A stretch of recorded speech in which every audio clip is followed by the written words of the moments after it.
أعوذ بالله من الشيطان الرجيم بسم الله الرحمن الرحيم الحمد لله رب العالمين حمد الشاكرين حمد الناعمين حمدا يوافي نعمه ويكافئ مزيده يا ربنا لك الحمد كما ينبغي لجلال وجهك الكريم ولعظيم سلطانك اللهم فصل وسلم على النبي الكريم سيدنا ونبينا محمد صلى الله عليه وسلم وعلى آله وصحبه أجمعين أما بعد.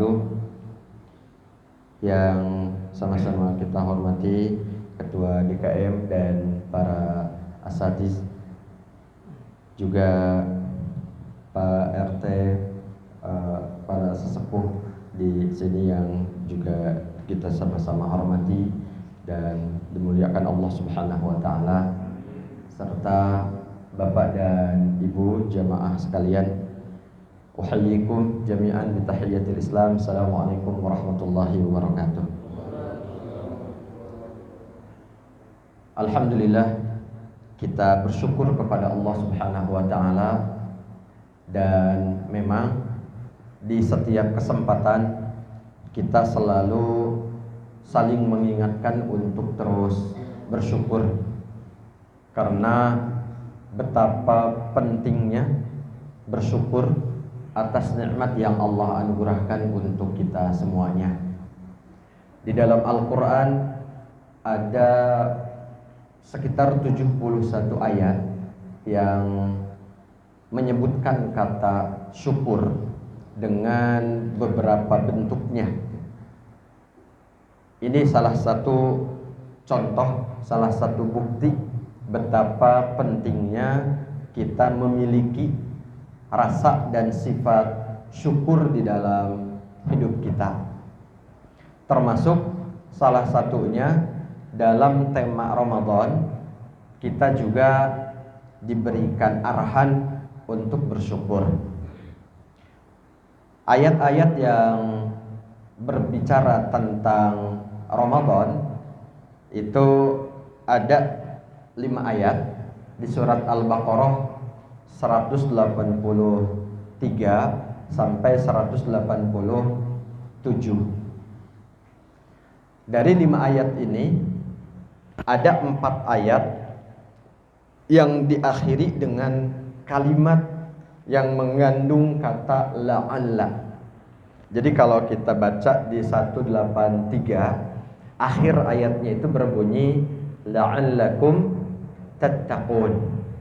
Kemudian 184-nya itu enggak ada la'allanya, karena 184 ini masih melanjutkan tema tentang turunnya syariat Ramadan, syariat puasa Ramadan, melanjutkan dari 183. Kemudian 185 kembali diakhiri dengan la'alla, yaitu la'allakum tashkurun. Kalau la'allakum tattaqun artinya agar kalian menjadi orang-orang yang bertakwa. Kemudian di 185 tadi la'allakum tashkurun, agar kalian menjadi orang-orang yang bersyukur. Lalu lanjut ke ayat 186. Kembali kita membaca ayat tersebut diakhiri dengan la'alla, yaitu la'allahum yarshudun. La'allahum yarshudun ini artinya agar mereka menjadi orang-orang yang konsisten dalam hidayah. La'allahum yarshudun. Sebenarnya yarshudun itu berasal dari kata ar-rusydu.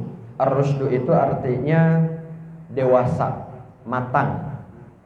Jadi kalau kita baca di ayat lain, masih surat Al-Baqarah, setelah ayat kursi itu ayat berikutnya la ikraha fiddin. Tidak ada paksaan dalam agama. Qad tabayyana ar-rusydu minal ghayy. Jadi ada kata ar-rusydu di situ. Kebenaran itu sudah jelas berbeda dari kejahatan. Qad tabayyana ar-rusydu minal ghayy. Artinya dalam ayat ini menggambarkan bahwa standar kematangan seseorang jika orang itu bisa mengikuti hidayah, bisa memahami hidayah yaitu dari Al-Quran. Jadi nggak perlu untuk mengajak orang kepada hidayah itu dipaksa-paksa, itu artinya begitu ya. Tapi yang penting mereka didewasakan pemikirannya, dimatangkan, maka dia akan bisa mengikuti hidayah. Nah, ini di 186 la'allahum yarshudun, agar mereka menjadi orang-orang yang konsisten dalam agama, yang matang dengan konsistensi dalam hidayah. Kemudian terakhir di ayat 187 Allah Subhanahu wa taala mengakhiri ayat tersebut dengan la'allahum yattaqun, agar mereka menjadi orang-orang yang bertakwa. Kalau tema takwa memang lebih banyak. Gitu ya, dalam Al-Qur'an itu bahkan ada sampai 144 ayat yang menyebutkan tentang kata takwa, yang tentu saja itu juga merupakan arahan untuk menjadi orang yang bertakwa. Jadi tadi gitu, 4 ayat diakhiri dengan la'alla, agar gitu ya. Tapi bukan dua-dua gitu ya, agar. Pagi-pagi udah ngomongin makanan ya. Nah, jadi ini kemudian kalau kita lihat di ayat 185-nya yang berbunyi la'allakum tashkurun, agar kalian menjadi orang-orang yang bersyukur. Di antaranya ayat ini memberikan perintah kepada kita untuk bersyukur atas 2 hal. Pertama, bersyukur atas nikmat dan anugerah syahrul Ramadan. Nikmat dan anugerah Allah menghadiahkan kepada kita bulan Ramadan. Kenapa bersyukur? Karena betapa istimewanya bulan Ramadan, hadiah dari Allah Subhanahu wa taala untuk kita umat Nabi Muhammad sallallahu alaihi wasallam. Ibadah sunnahnya mendapatkan pahala sama dengan ibadah wajib. Apalagi kalau ibadah wajib, pahalanya pasti tidak terhingga di sisi Allah Subhanahu wa taala. Dan banyak sekali, makanya banyak sekali namanya ya, Syahrul Mubarak, bulan yang diberkahi. Walaupun kalau kita lihat gitu ya, banyak orang-orang yang nampaknya tidak merasa mendapatkan anugerah dengan bulan Ramadan itu gitu ya. Mereka sama sekali tidak ada dorongan untuk menikmati Ramadan dengan sebaik-baiknya, yang menggambarkan sebagai tanda syukur. Maksudnya begini, dari awal bulan Ramadan ada orang yang memang di pagi hari itu udah ngebul aja gitu. Ngebul itu bukannya ngebakar sampah gitu ya. Ya. Nah, jadi mungkin mereka memang para pekerja yang apa ya, yang membutuhkan tenaga yang besar barangkali. Tapi kira-kira kalau, mohon maaf nih, saya mencontohkan satu profesi itu, tapi ini contoh aja gitu ya. Misalkan kalau orang profesinya itu sebagai penjual gorengan, kira-kira kuat nggak kalau puasa? Kuat ya? Kalau jualannya ayam geprek, lagi-lagi bicarain makanan ya. Nah, memang kalau bicara kuat nggak kuat, sebenarnya gini, kalau orang ada niat gitu ya untuk puasa, jangan pagi hari udah sarapan bubur gitu. Karena kalau pagi hari mah harusnya belum bicara masalah kuat nggak kuat gitu ya. Niat dulu, sahur, kemudian puasa sampai jam berapa kuatnya? Masa jam 7 udah gak kuat gitu kan? Nah, jadi Mungkin kalau jam 7 udah nggak puasa itu alasannya memang bukan masalah kuat nggak kuat gitu. Nah, jadi ini kasihan sebenarnya ya kita kalau melihat orang-orang yang apa sebenarnya yang mereka cari gitu. Mereka tidak merasa, mereka nggak merasa kalau itu sebuah masalah besar. Ketika orang agamanya Islam tapi tidak menjalankan rukun Islam yang mungkin ia mampu gitu ya. Nah, kalau kita bersyukur kepada Allah Subhanahu wa taala, kita bisa menjalankan ibadah puasa, bisa menjalankan bahkan ibadah-ibadah yang lainnya. Tidak hanya yang wajib, tapi juga yang sunnah-sunnah.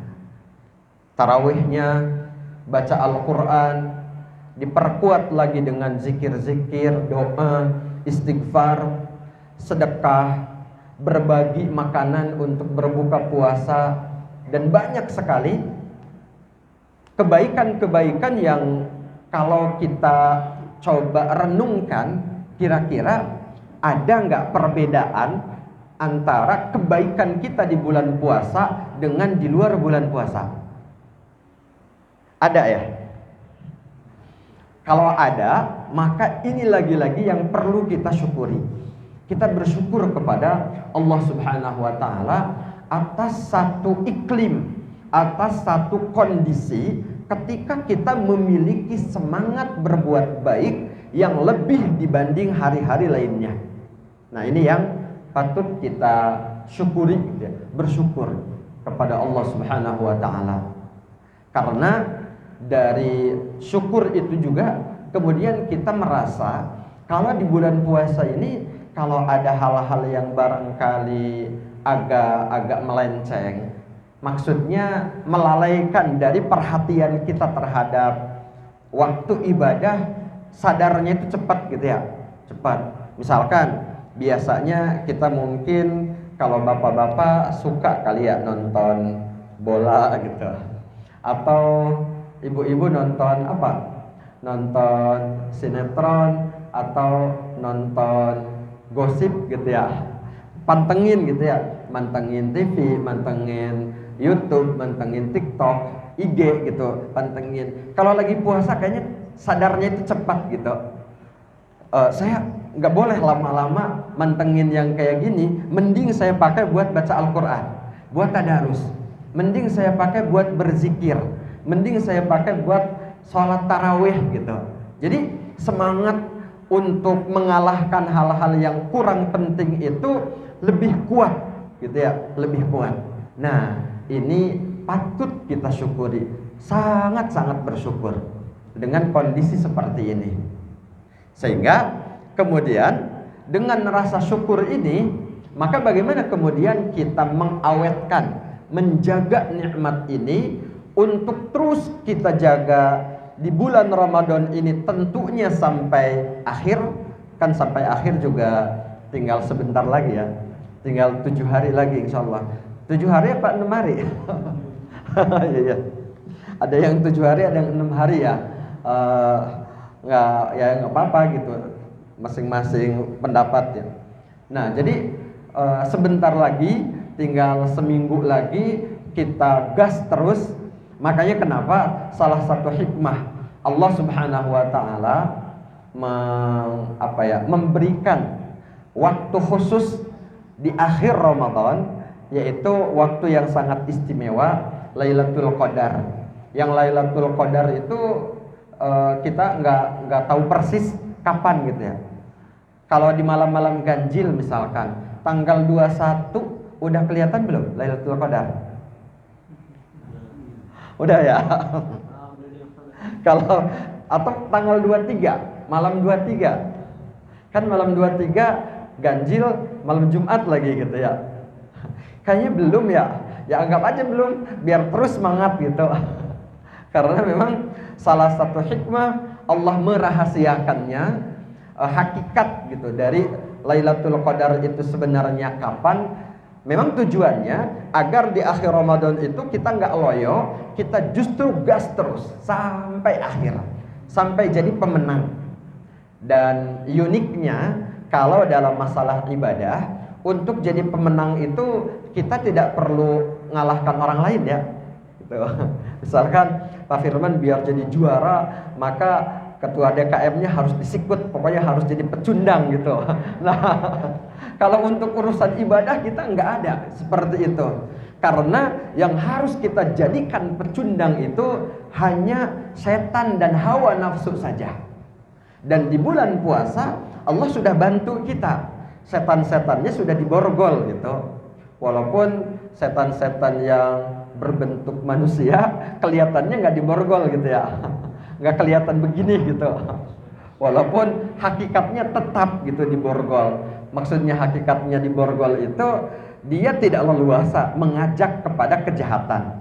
Walaupun masih mungkin sedikit-sedikit masih ada gitu ya, masih ada. Jadi ketika orang tadi mau ngerokok di pagi hari itu ngajak temennya gitu masih ada gitu. Atau malam hari anak-anak remaja ABG ngajak temennya tawuran, itu masih berjiwa setan gitu ya, manusia tapi berperan sebagai pengajak, pembisik kepada kejahatan. Itu artinya masih berperan sebagai setan gitu ya, walaupun wujudnya manusia. Jadi sebenarnya ada gitu ya, belenggunya ada, tidak leluasa, tidak bebas, tapi masih sambil diborgol itu masih bisa ngomong gitu ya. Masih bisa ngajak. Cuman itu juga sebenarnya kita lebih semangat tadi, lebih kondusif kalau di bulan Ramadan. Nah, jadi yang pertama, perintah syukur di ayat 185 ini adalah syukur atas syariat Ramadan yang benar-benar kita rasakan. Kesyahduan ibadah di bulan Ramadan, kita puasa dan seterusnya, ini yang terus kita jaga sampai akhir. Bahkan kita lanjutkan setelah Ramadan, bagaimana agar ruh ini terjaga sampai bertemu dengan Ramadan berikutnya. Karena salah satu hikmah Allah Subhanahu wa taala menciptakan waktu-waktu khusus yang lebih istimewa dari waktu lainnya, itu sebenarnya untuk memotivasi agar kita bisa istiqomah. Hubungannya apa? Hubungannya itu gini. Untuk istiqomah, untuk konsisten dalam kebaikan itu kan bisa jadi sesuatu yang membosankan gitu ya. Bosan, jenuh. Maka biar tidak membosankan, maka Allah ciptakan waktu ini nggak rata, nggak flat gitu, nggak. Tapi ada naiknya, ada turunnya. Kita bertemu dengan bulan Ramadan, ini waktu benar-benar kita naik ke puncak. Makanya kalau kata orang-orang disebut sebagai momentum supremasi iman gitu ya. Kalau sebelumnya 11 bulan iman terbengkalai oleh kesibukan urusan duniawi kita, maka di bulan Ramadan kita bangkitkan, kita kembalikan kepada penguatan keimanan itu. Nah, jadi kemudian dari situ kita mendapatkan bekal yang kuat, yang banyak, yang benar-benar pengaruhnya itu sangat signifikan untuk dibawa dalam usaha istiqomah di waktu setelahnya. Nah, jadi Ramadan, kemudian Syawal, nanti baru lewat sebulan, bulan Syawal, itu udah ketemu lagi bulan berikutnya dengan bulan haram. Bulan haram yang memiliki keistimewaan tersendiri. Bahkan bulan haramnya langsung 3 bulan. Dzulqa'dah, Dzulhijjah, Muharram gitu. Muharram. Lagi-lagi ini untuk dipacu agar kita kembali mengingat tentang usaha keistiqomahan kita dan menaikkan tensinya. Kemudian setelah itu ada waktu-waktu, dalam seminggu ada hari Jumat, dalam setiap bulan ada waktu-waktu yang teristimewa. Bahkan dalam setiap hari itu waktu 24 jam itu nggak rata. Karena dalam setiap hari waktu terbaik itu adalah di sepertiga malam terakhir gitu ya. Mungkin mulai sekitar jam 2 sampai menjelang subuh. Itu waktu-waktu teristimewa. Kemudian yang kedua, nikmat yang wajib kita syukuri yang ada di ayat 185 adalah nikmat Al-Quran. Karena bulan Ramadan itu kan antara puasa dengan Al-Quran itu setengah-setengah. Setengahnya puasa, setengahnya lagi Al-Quran.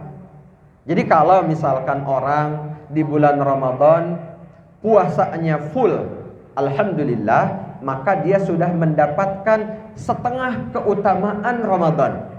Tapi masih ada setengah lagi. Setengahnya adalah Al-Quran.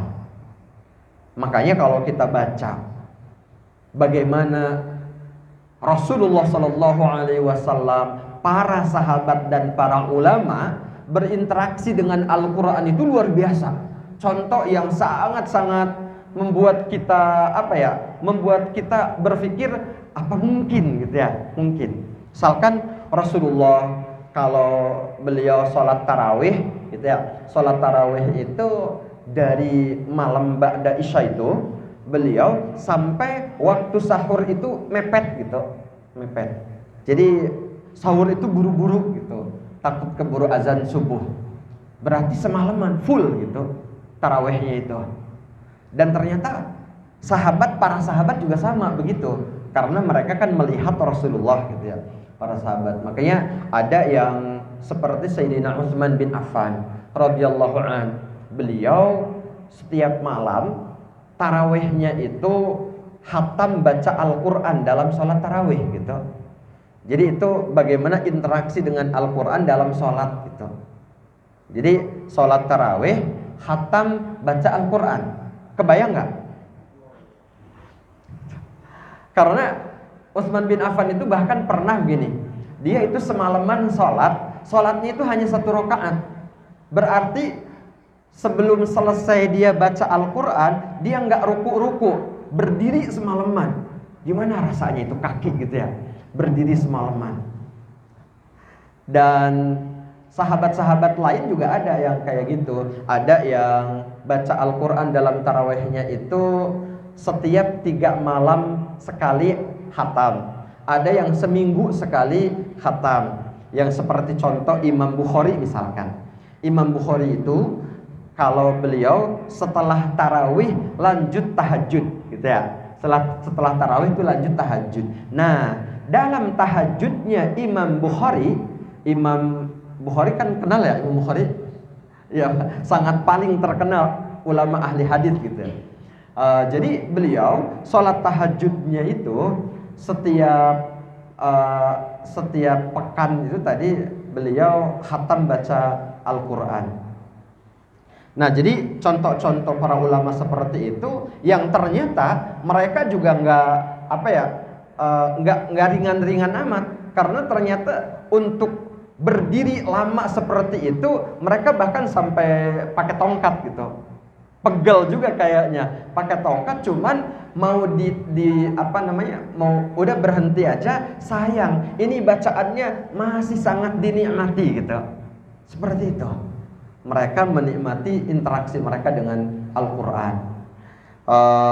Begitu juga dengan para ulama seperti yang paling mungkin bapak-bapak, ibu-ibu pernah baca bagaimana Imam Syafi'i membaca Al-Quran di bulan puasa itu sebulan beliau 60 kali khatam gitu. Sebulan Ramadan beliau 60 kali khatam, berarti sehari beliau baca Al-Quran 2 kali khatam gitu ya, sehari.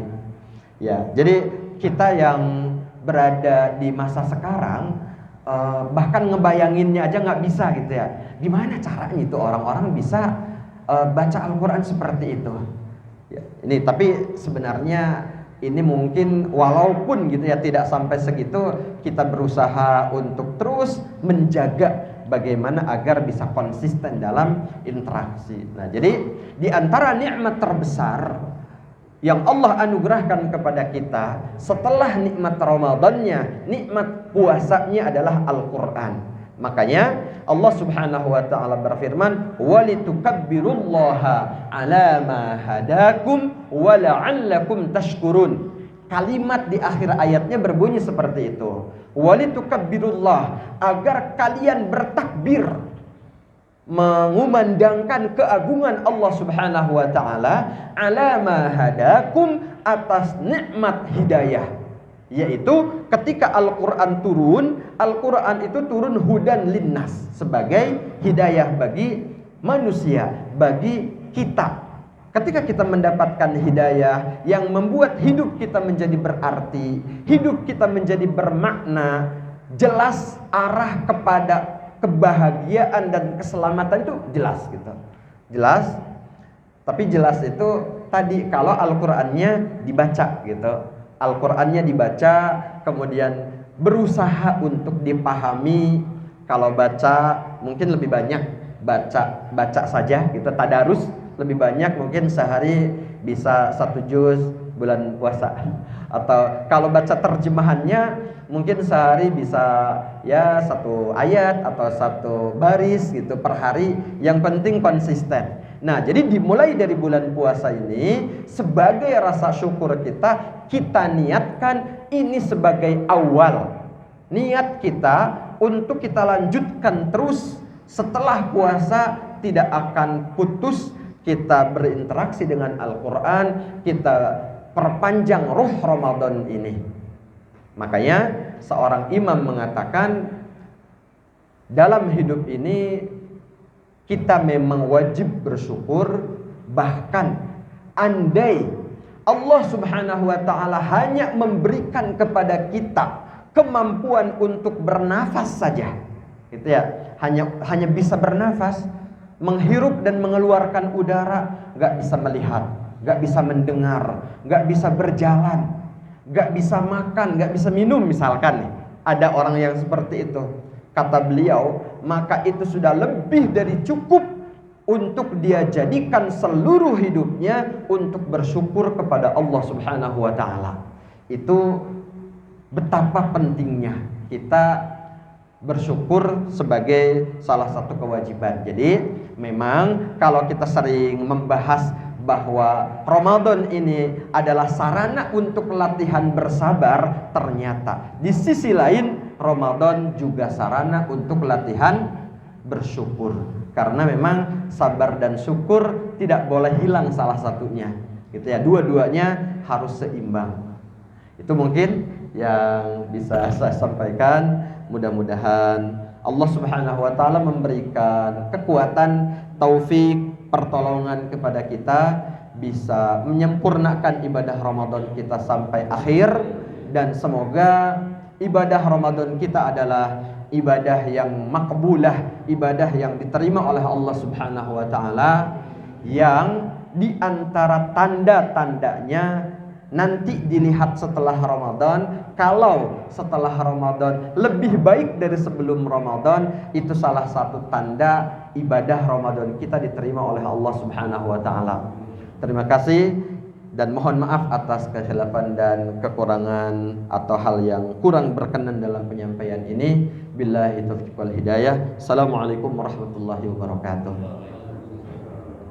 Assalamualaikum warahmatullahi wabarakatuh. Kemudian pencerahan dari Ustaz kita ya. Masih ada waktu nih sampai jam 6. Kalau kita pulang nanti kita bawanya ngantuk, tidur nanti kita. Mungkin banyak masalah-masalah di keseharian kita terkait dengan fikih ya Ustaz ya. Bisa kita